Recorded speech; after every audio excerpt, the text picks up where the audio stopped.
Hola, bienvenidos. Hoy vamos a ver quién fue C. de Beccaria. Vamos a conocer su vida, sus pensamientos y su reflexión.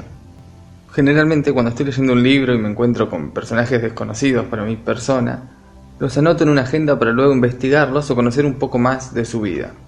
Así fue que llegué a C. de Beccaria al recorrer la magnífica obra de Foucault, Vigilar y Castigar.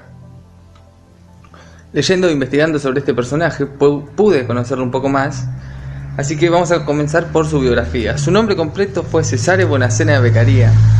Nació el 15 de marzo de 1738 y falleció el 28 de noviembre de 1794.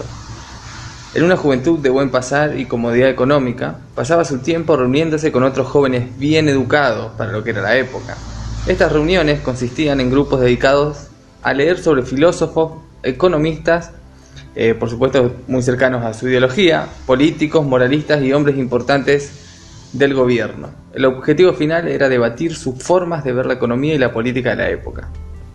Recibió su educación en el Colegio de Nobles de Parma, el cual era dirigido solo por jesuitas, y finalizó los estudios de jurisprudencia en el año 1758 en Pavia. Seguramente fue en ese dominante y, por qué no, también esclavizador y distinguido grupo social en el que se movió en sus años de juventud, donde Beccaria se inspiró para escribir a sus 25 años de edad una pequeña obra que lo consagraría, llamada De los delitos y las penas. Texto que adquiriría un valor imprescindible en el derecho penal, que en aquella época se encontraba aún sin desarrollarse. Hablaré sobre el texto más tarde en este artículo, cuestionando sus valores humanos y justos como todos creen. El texto de Beccaria es un esfuerzo tramposo de hacer unas leyes entendibles y que lleguen a toda la ciudadanía. Y también expone de que tales leyes deben conllevar la fuerza de toda la nación en defenderlas. Es más que claro, para pensamientos no conformistas, que tal intención no fue ni tan pura ni blanca, pero ya ahondaré sobre ello en unos momentos. La influencia en Europa de su obra. Su libro de los delitos y las penas fue reconocido de inmediato y él mismo influyó de forma decisiva en la Europa de aquellos tiempos. E incluso, el mismo texto tiene muchos puntos en común con los códigos modernos.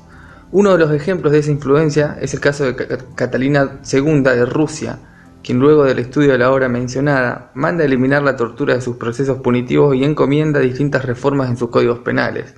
Lo mismo sucede en distintos países del continente en los años posteriores a la publicación de su libro. Semejante influencia en sus palabras, o mejor dicho, semejante poder reflexivo, lo lleva a ser una figura reconocida, posicionándolo entre los hombres ilustrados más importantes de aquellos años.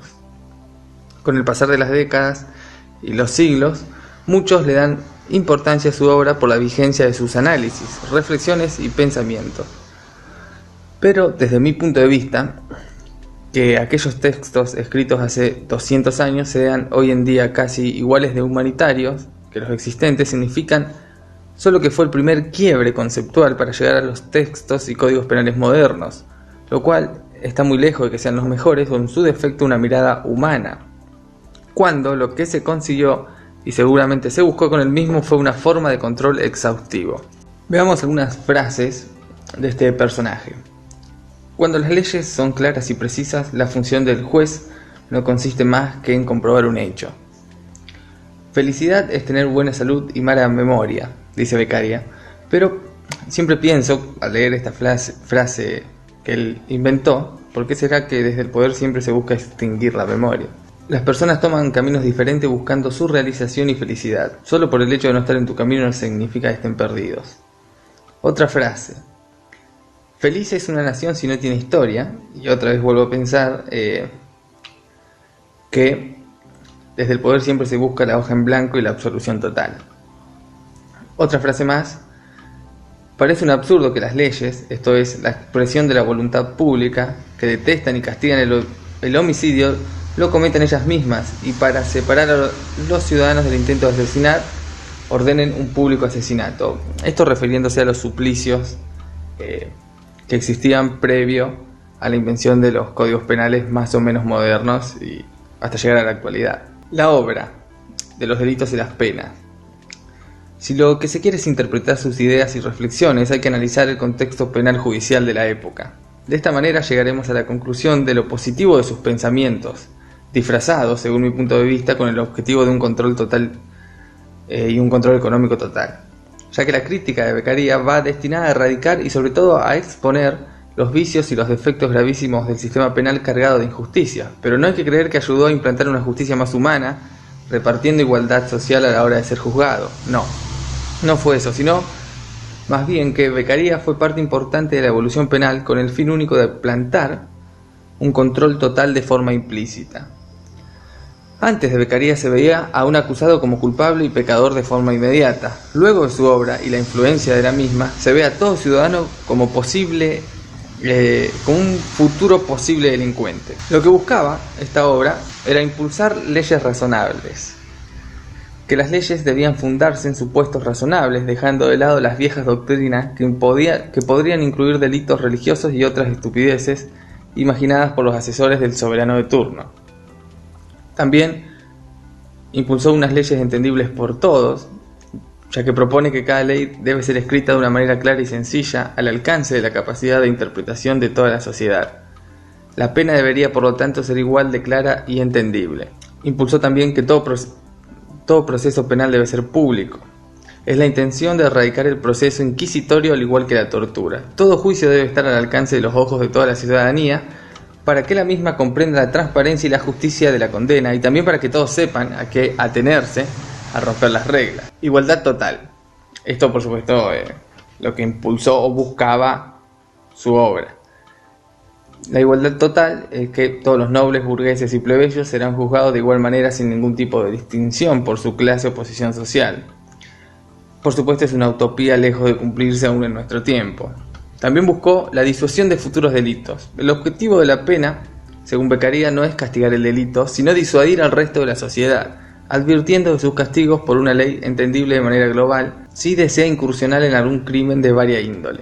También, según Beccaria, se oponía a la pena de muerte. Decía que la exposición de lo injusto y necesario de la pena de muerte, ya que según Beccaria, ante delitos que no impliquen una rebelión o acción contra las clases dominantes, habría otras penas más útiles y redituables para la sociedad. Sin embargo, si su clase o la nación, que vendría a ser lo mismo que atacar a los poderosos, se veía en peligro de forma alguna, el reflexivo Beccaria opinaba de la siguiente manera: por solo dos motivos puede creerse necesaria la muerte de los ciudadanos. El primero es cuando un privado de libertad tenga tales relaciones y tal poder que interesa a la seguridad de la nación, cuando su existencia pueda producir una revolución peligrosa en la forma de gobierno establecida. No veo yo necesidad alguna de destruir a un ciudadano a menos que su muerte fuese el verdadero y único freno que contuviese a otros y los separase de cometer delitos. Segundo motivo, porque se puede creer justa y necesaria la muerte de un ciudadano.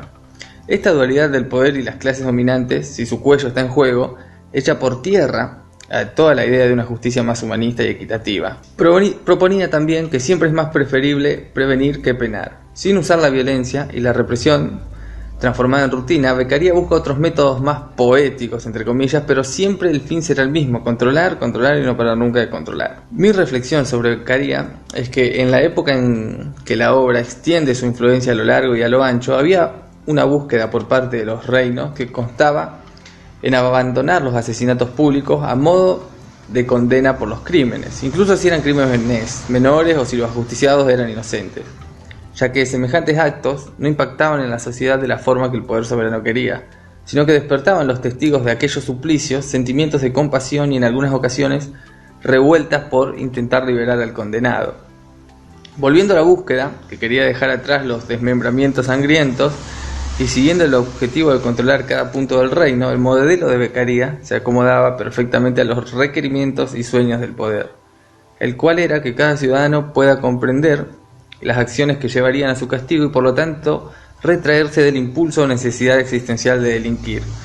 También, como cada crimen sería una falta a la sociedad y su condena vendría a ser el resarcimiento de la ciudadanía por el crimen cometido, la sociedad completa vigilaría y tomaría compromiso y acción en las denuncias de delitos, ya que al evolucionar el concepto penal, cada individuo debía sentir el crimen como una falta hacia su persona, ya que por más que no sea la víctima, sí que era una persona social y el crimen era una falta a la sociedad entera.